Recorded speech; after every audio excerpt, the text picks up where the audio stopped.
श्री कामध्वज जी। बहुत पहले की बात है।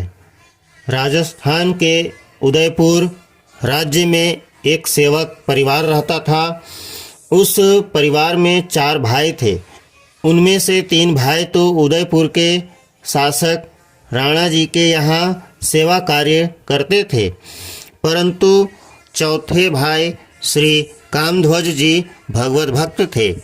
वे वन में रहकर भजन करते और समय पर घर आकर भोजन प्रसाद पाकर फिर वन में चले जाते। यही उनका नित्य का कार्य था। उनके तीनों भाई उनको काम के न काज के दुश्मन अनाज के मानकर उनसे नाराज ही रहा करते थे। एक दिन तीनों भाइयों ने कामध्वज जी से कहा, भाई, यदि तुम थोड़ी देर के लिए राणा जी के दरबार में चलकर हाजिरी लगा दिया करो तो हमें तुम्हारा भी वेतन मिल जाया करे, जिससे घर का खर्च भी ठीक से चल सके। इस पर श्री कामध्वज जी बोले, मैं जिसका सेवक हूँ उसकी सेवा करता हूँ और उसी की हाजिरी बजाता हूँ, दूसरे से हमें क्या काम। भाई लोग उनका उत्तर सुनकर बहुत नाराज हुए और बोले, जब तुम मर जाओगे तो तुम्हें जलाएगा कौन।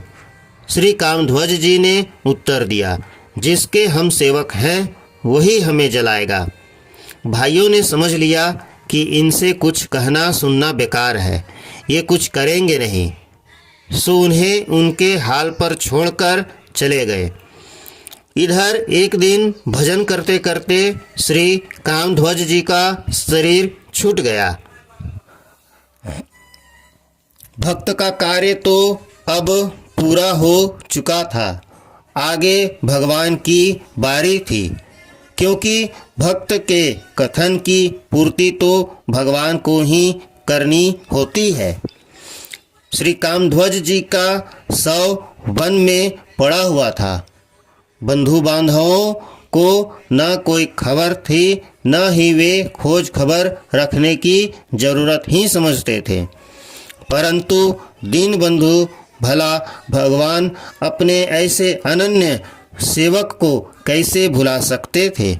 उन्होंने अपने उस सेवक श्री कामध्वज जी की अंतिम क्रिया, अंतिम संस्कार दाह क्रिया का भार अपने सेवक भक्त शिरोमणि श्रेष्ठ श्री हनुमान जी को सौंपा।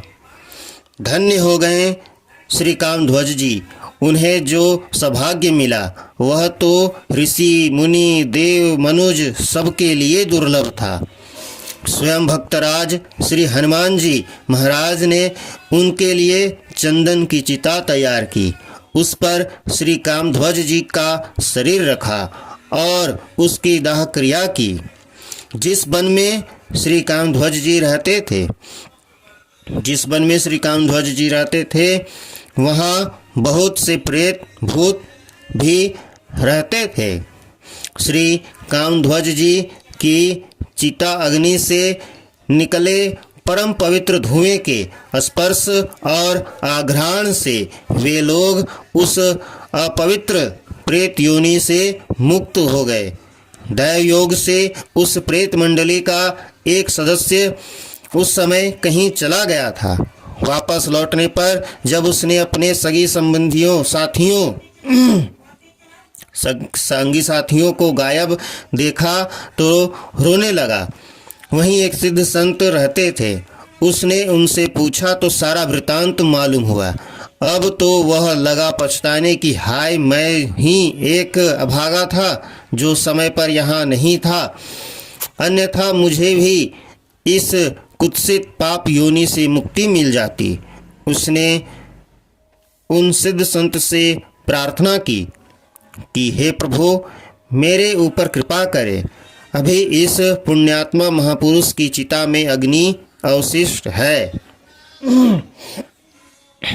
आप थोड़ा तृण काष्ठ आदि इसमें डाल दें तो इसमें से धुआं निकलने लगेगा और उसके स्पर्श एवं आघ्राण से मेरी भी मुक्ति संभव हो जाएगी।